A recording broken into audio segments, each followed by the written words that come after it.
Bueno, buenos días a todos. ¿Cómo les va? Bueno, mi nombre es Mariano Jurich. Le voy a estar hablando un poco de Testing IoT en base a una experiencia que tuve el año pasado y, bueno, que sigo trabajando con esta empresa que se especializa en este tipo de aplicaciones.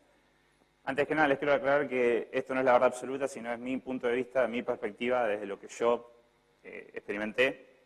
¿Sí? Tengan eso en cuenta durante toda la charla.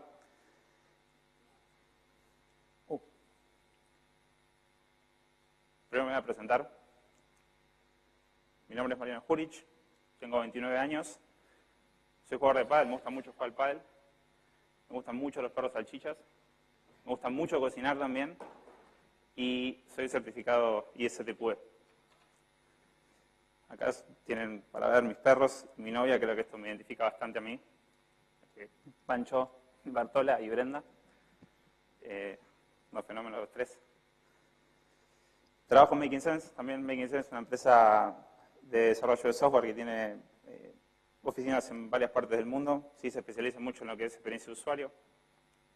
Y esta es la filosofía básicamente de Making Sense, que es un híbrido entre lo que es la experiencia de usuario y el desarrollo de software. Si tienen alguna duda o consulta en el Coffee Break, me pueden preguntar. Vamos directo a los objetivos de la charla entonces. La idea es introducirlos un poco al mundo IoT. ¿Alguien tuvo experiencia, contacto con tecnologías IoT? Levante la mano. ¿Uno solo? Bien. Entonces espero que haya muchas preguntas después. La idea también es compartir un poco mi experiencia, como les decía, no la verdad absoluta, sino mi experiencia y mi punto de vista, y presentarles las principales diferencias que al menos yo encontré entre lo que es testing de software convencional y testing de software IoT. Pero vamos del principio entonces, porque me imaginé que no iba a haber muchos que estén familiarizados con el término. ¿Qué es IoT? Internet of Things, ¿no? Creo que hoy en día todos nosotros usamos Internet, ¿no? Todos tienen Facebook, todos tienen Twitter, todos tienen Instagram, todos usan YouTube, ¿sí? Son personas, ¿sí?, que están conectadas a Internet de cierta forma y que usan una aplicación para intercambiar información, ¿sí?, y se comunican entre sí. Tengan esa idea, imagínensela, pero con cosas, ¿sí? Cosas que están conectadas a Internet, ¿sí?, que toman información y que se comunican entre sí y intercambian esa información. El primer ejemplo que hablamos, a mí me gusta decirle que es Internet de las personas, hecha por personas para las personas. Y el aplicativo IoT sería que es Internet de las cosas, hechas por personas para las cosas. Si buscan la definición de IoT, lo más común que quizás les va a figurar va a ser que es una red de cosas conectadas a Internet que mandan, reciben e intercambian datos. ¿Sí? El hecho de que intercambien datos es un tema no menor. ¿Por qué? Porque significa que se pueden comunicar entre sí. ¿Sí? O sea, que son cosas que se comunican. Que eso es bastante importante en el tema. La estructura básica de IoT, a mí me gusta dividirla en 4. Si ustedes buscan un diagrama de capas de IoT, van a encontrar muchísimos. Van a encontrar de 4, de 5, de 7. A mí me gusta particularmente para usarlo para el testing y me pareció que era el más apropiado por, digamos, el nivel de expertise que quizás tengamos todos, que es uno no muy alto en tecnologías IoT. La primera capa, la más baja, yo la definiría como el hardware, ¿sí?, que son básicamente los sensores. Si ustedes se ponen a pensar, estamos todos rodeados de sensores en este momento. Todos tienen teléfonos seguramente, todos tienen, o la mayoría quizás tengan un smartwatch. El smartwatch tiene sensor cardíaco, sabe si me muevo, si no me muevo, sabe cómo duermo, cuáles son mis ciclos de sueño. El teléfono tiene una cámara, tiene un micrófono, tiene un sensor que puede saber qué luminosidad hay en el ambiente, tiene un módulo Bluetooth, ¿sí?, que le permite saber qué dispositivos cerca hay, tiene un módulo Wi-Fi que le permite saber qué routers están cerca. ¿Sí? Son todos sensores que están todo el tiempo sensando información y nosotros convivimos con eso y la verdad que a veces no sé si tomamos magnitud o tenemos idea de la cantidad de sensores que tenemos alrededor nuestro. Esos sensores o hardware, ¿sí?, generan datos, que datos creo que es lo más importante de lo que es IoT, lo que más valor le da a este tipo de tecnologías, con respecto a lo que es el software convencional, que ahora vamos a hablar un poco más adelante de los datos y qué significan. Después tienen solamente una capa de software, que es la que ayuda a transformar esos datos que tomamos en información que nos sea legible y que nos sirva, ¿sí? La charla va a estar basada en uno de los proyectos en los que trabajé, que me parece que es el más significativo y el más complicado. De hecho, lo que estoy trabajando ahora es un poco más complicado, pero bueno, surgió después de la convocatoria de la charla, así que por eso no lo incluí. El software, como le decía, es el encargado de transformar esos datos en información que nos sea útil a nosotros para leer. ¿Sí? Ahora más adelante voy a hablar un poco más de eso. Y después van a tener la capa de conectividad, que es lo que nos transmite esa información, ¿sí? Y lo que nos acerca esos datos procesados por el software que tomó el hardware y nos deja interactuar y usarlos. Vamos a hablar de cómo ayuda IoT, ¿sí? Ayuda a generar grandes volúmenes de datos. Imagínense que la mayoría de los sensores están conectados a microcontroladores por lo general y es muy fácil setear cada cuánto quieren ustedes que sense un sensor. ¿Sí? Imagínense que ustedes pueden decir, bueno, quiero que me mandes un dato cada 10 milisegundos. ¿Sí? Cada 10 milisegundos es un montón de datos por segundo si cuentan minutos, horas, días, meses, años y suman un volumen importante de sensores, pueden tener un volumen de datos gigante en muy poco tiempo. Esos datos ayudan a tomar mejores decisiones y más rápidas. ¿Sí? Todos podemos decir en incertidumbre, es cierto, o sea, todos podemos tomar decisiones, pero creo que cuando viene por el lado de negocios, por el lado de inversiones, por el lado de dinero, es siempre interesante poder decidir en un estado con datos fehacientes y no en incertidumbre. Realmente, acá no estamos diciendo si queremos una Coca o una Pepsi, sino estamos decidiendo dónde vamos a invertir la plata, ¿sí? Que tenemos para nuestro negocio, y tener la certeza de que vamos a hacer la decisión correcta en base a datos es súper importante y es un valor agregado muy grande que le da a este tipo de tecnologías. De vuelta acá tenemos los datos como importante. Ayuda a entender comportamientos, ¿sí? Como les hablaba, por ejemplo, voy a usar mucho el ejemplo del fitness tracker. El fitness tracker de vuelta, sabe que ahora me levanto porque está coordinado con el celular y sabe que ahora tengo el alarma, sabe mi ritmo cardíaco, sabe qué días salgo a correr, qué horas salgo a correr, qué mensajes me llegan, cómo duermo, qué día duermo mejor, qué día duermo peor. En fin, tiene un sinfín de información de mi ser, que eso obviamente no queda en mi dispositivo, sino que se comparte y hay gente que lo lee, lo analiza y en base a eso puede tomar decisiones para poder generar productos nuevos, necesidades nuevas si quieren, para poder seguir ampliando el mercado. Y bueno, por último, el último motivo y no menos importante, que es que ayuda a hacer nuestra vida mucho más fácil, ¿no? Que eso es por lo cual lo usamos todos. Les voy a hablar, antes de empezar con lo que es puntual de la charla, les voy a hablar un poco de grandes implementaciones de IoT. Estas dos particularmente están en Barcelona. ¿Sí? Barcelona se considera una Smart City. La primera que tienen ustedes a su izquierda se llama Smart Parking. El dibujo es solamente ilustrativo, no tiene nada que ver con la realidad.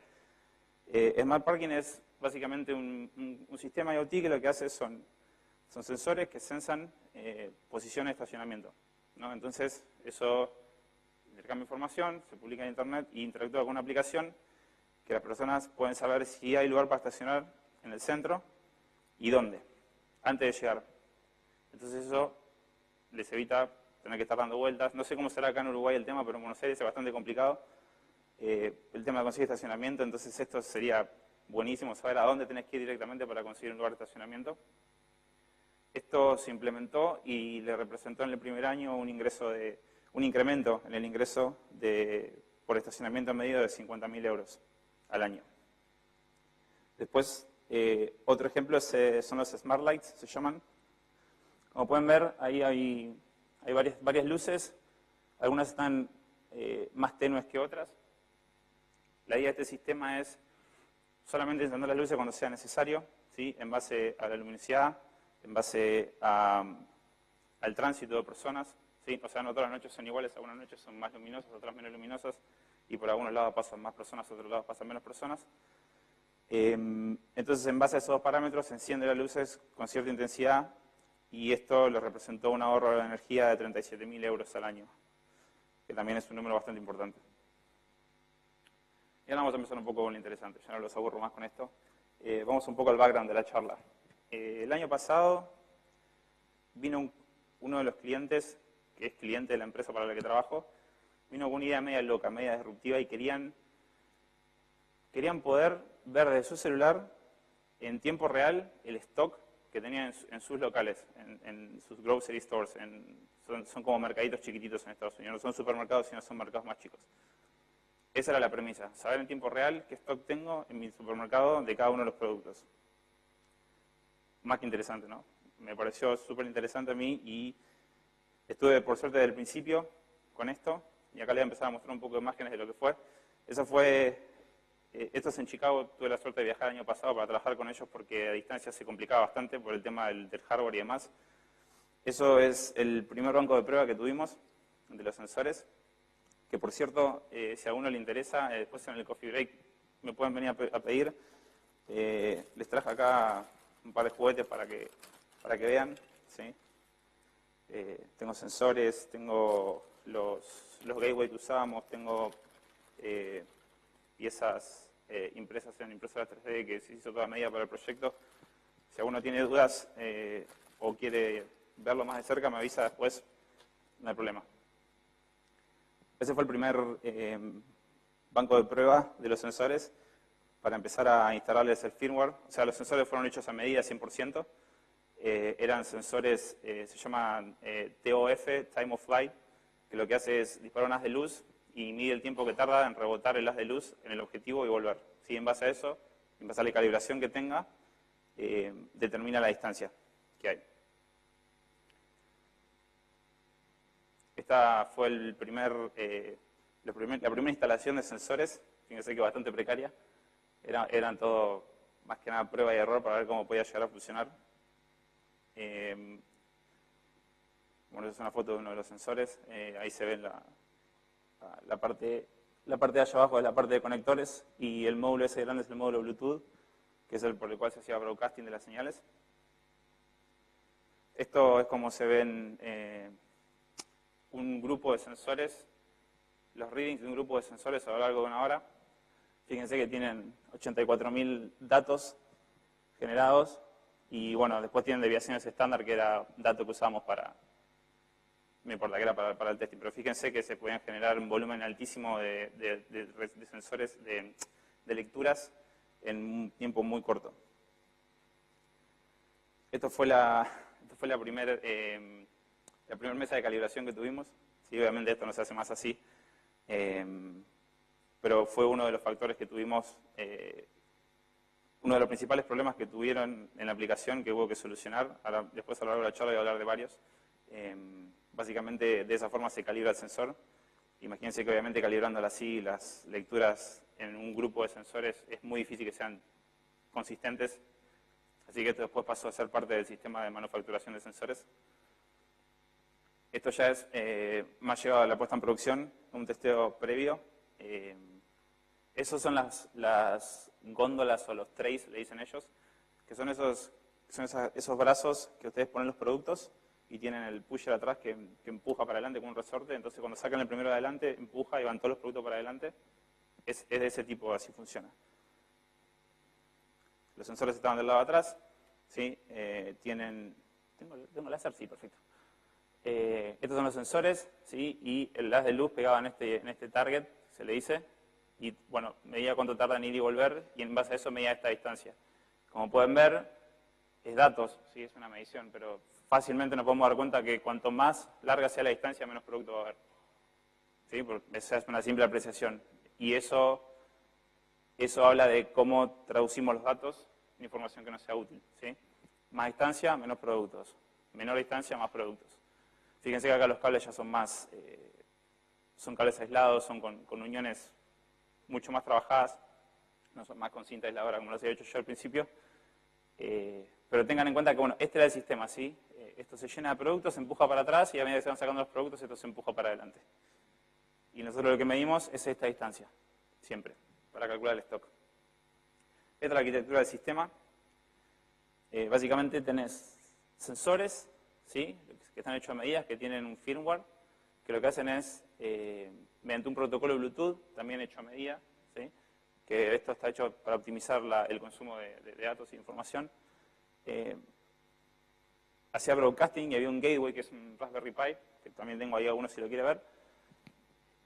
Lo que hacía era tener esos datos, los recolectaba, los parseaba, ¿sí? Y no los encodaba, se parseaban en un protocolo que se llama MQTT, que es muy usado para Internet of Things. Después eso se pasaba a una función lambda que estaba almacenada en AWS. La función lambda lo que hacía era pasar del protocolo MQTT a HTTP, que es el protocolo que usa nuestra API. Después esa función lambda le pega a nuestra API y después nuestra API procesa todos los datos que tiene y por WebSockets, en tiempo real, actualiza todos los clientes de escritorio, de celular o de lo que sea. Esa básicamente a grandes rasgos es cómo funciona el sistema. Y ahora, ¿qué tan diferente es el testing de software convencional del testing de software IoT? Para mí la principal diferencia son que hay muchos factores desconocidos, ¿sí? Esto interactúa con personas, entonces es muy complicado tener una forma fehaciente qué es lo que está pasando y qué es lo que no está pasando realmente, ¿sí? En una aplicación de software, si ustedes quieren que, no sé, en un input no haya un número, ponen una validación, la duplican en el backend y nunca va a haber un número ahí. Esto no se puede hacer en una aplicación IoT porque es gente que interactúa y nosotros no podemos condicionar a cómo la gente interactúa o qué la gente hace con esos aparatos. Son muchas acciones incontrolables, ¿sí? De vuelta, no podemos tener control de lo que las personas hacen con las aplicaciones IoT porque, de vuelta, no podemos validar, no podemos restringir de ninguna forma eso. Y hay muchos outputs desconocidos que por lo general son producto de las acciones incontrolables que tenemos. Los factores desconocidos, en este caso era la humedad, luminosidad y temperatura para los sensores. La humedad, el problema era que las ensaladas las regaban, ¿sí? Y regaban los sensores también. Entonces lo que pasaba era que las gotas del agua se condensaban en el lente del sensor y eso generaba lecturas erróneas. La luminosidad, estamos trabajando con sensores que son tiempo de vuelo, time of flight, o sea que disparan unas de luz como esto, y si hay mucha luz en el ambiente, ese haz de luz se deteriora y no es exacto. Y la temperatura y los campos magnéticos también fue un grave problema porque los sensores que estaban más cerca de los motores tenían problemas y no funcionaban bien. Acciones incontrolables, principalmente la interacción humana, como ordenamiento, el uso de la infraestructura y la interacción, ¿sí? Por lo general cada tray tenía su producto, entonces eran un producto de lechugas, un producto de tomates, ¿sí? Entonces cada vez que se sacaba un producto eso se tomaba como una venta. Entonces si la persona saca el producto, un tomate y lo pone con las lechugas, eso es algo que no podemos controlar. Y eso va a controlar como una venta y como un restock en los tomates y realmente no es lo que está pasando. La interacción tampoco la podemos controlar. La interacción y uso de infraestructura los voy a meter juntos. Uno se piensa que por lo general la gente va a ir, va a tener el producto, va a sacar el de adelante y va a acompañar el brazo para que vaya para adelante. No pasa así. No es lo que la gente va, agarra, tira y se va. Entonces los productos que están atrás vienen con todo para adelante, el tray se sacude el sensor y eso genera que se descalibren o que queden apuntando para cualquier lado y no sigan haciendo bien las mediciones. Y bueno, todos los puntos que me acabo de mencionar generan outputs que son desconocidos y que la única manera de entenderlos es ir al lugar, fijarse cómo se usa y transmitir las acciones a datos, ¿sí? Nosotros acuérdense que siempre vamos a trabajar con datos y nuestros datos es nuestra fuente de información. Si el dato cambia por algún motivo y es algo que no entendemos, bueno, hay que analizar la interacción humana y ver cómo se representan datos, ¿sí? Básicamente es un estudio bastante tedioso, pero es la única forma de hacerlo. Cuantificar como una técnica lo recomiendo mucho también. Esto principalmente pasó en un entorno de inversiones, ¿sí? Y era muy importante el tema de cuidar el dinero, ¿no? Obviamente, dónde poner la plata, porque un problema hubo que para mí, yo dije que los objetivos que estábamos usando no eran los apropiados y el dueño del producto me dijo, bueno, perfecto, te creo. ¿Por qué? Decime. Bueno, porque funciona mal, porque esto genera esto, le hago toda la explicación, me dice, bueno, ¿y si yo cambio los targets? ¿Cuánto me va a mejorar la precisión del sensor? porque a mí cambiar los targets me representa tanta cantidad de plata. Entonces yo quiero saber porcentualmente si me representa un valor agregado o no, ¿sí? Porque no es lo mismo tener un error de un 5% por un target que no es correcto, midiendo un sillón de 2 metros, que midiendo un paquete de ensaladas que mide 40 milímetros. ¿Sí? O sea, porcentualmente la diferencia es mucha.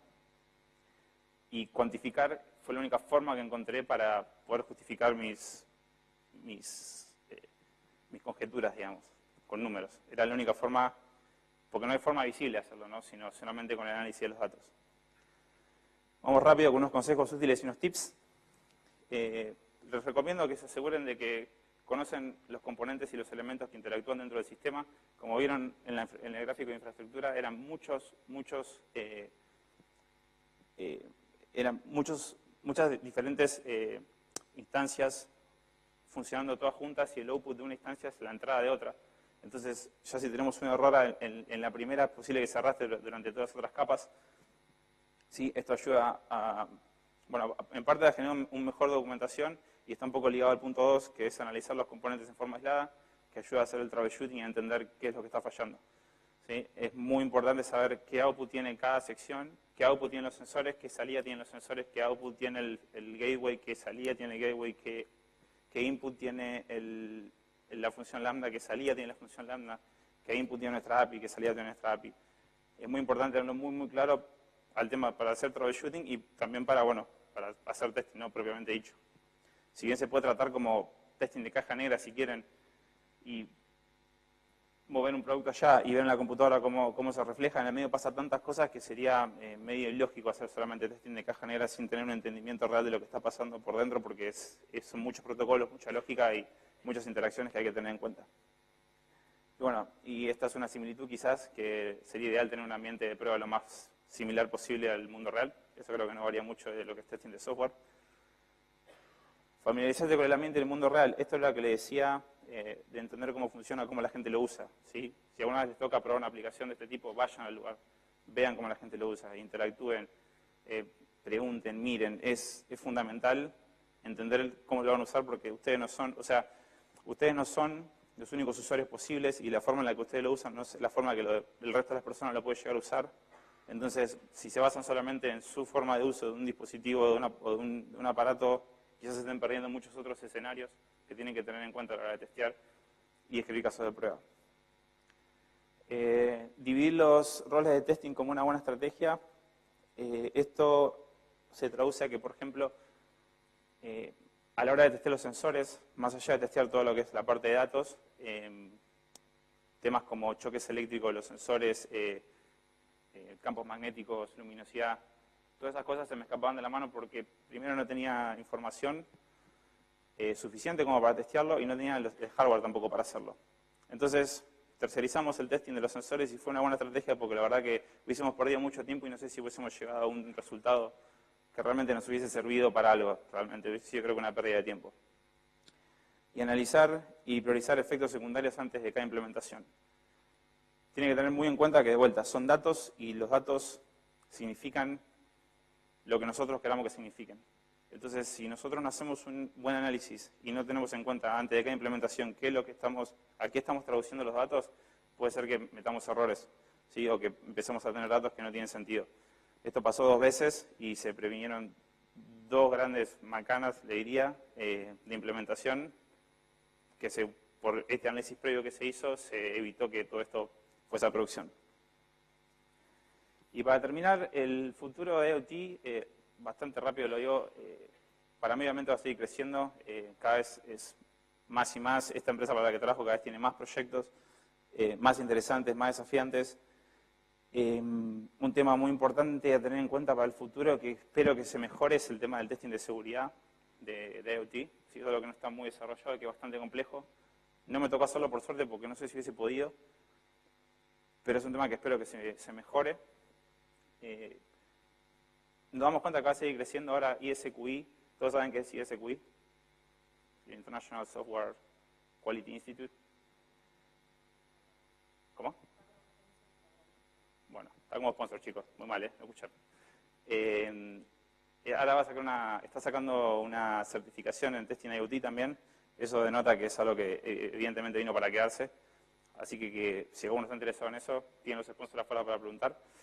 Y por último, una cosa que me preocupa a mí, al menos, de todo lo que es el tema de IoT, es el tema de la moral, ¿sí? Esto no deja de ser dispositivos que interactúan con personas y tienen información de las personas. Y cuando viene un fitness tracker, quizás no es tan crítico, pero ya si tenemos otro tipo, no sé, por ejemplo, por decir alguna cosa, marcapasos, por ejemplo, o ese tipo de dispositivos que son por ahí mucho más sensibles y que de alguna forma están comunicados a Internet, y todo lo que está comunicado a Internet, saben que a mí me gusta decir que la única computadora segura es la que está apagada. Es un tema ese. Yo espero que lo puedan, de vuelta, con el testing de seguridad y demás, que lo puedan empezar a corregir y que el tema de la moral se maneje como se tiene que manejar, porque creo que no es un tema menor. Y con esto terminamos. No sé si tiene alguna duda o pregunta. Ah, ok.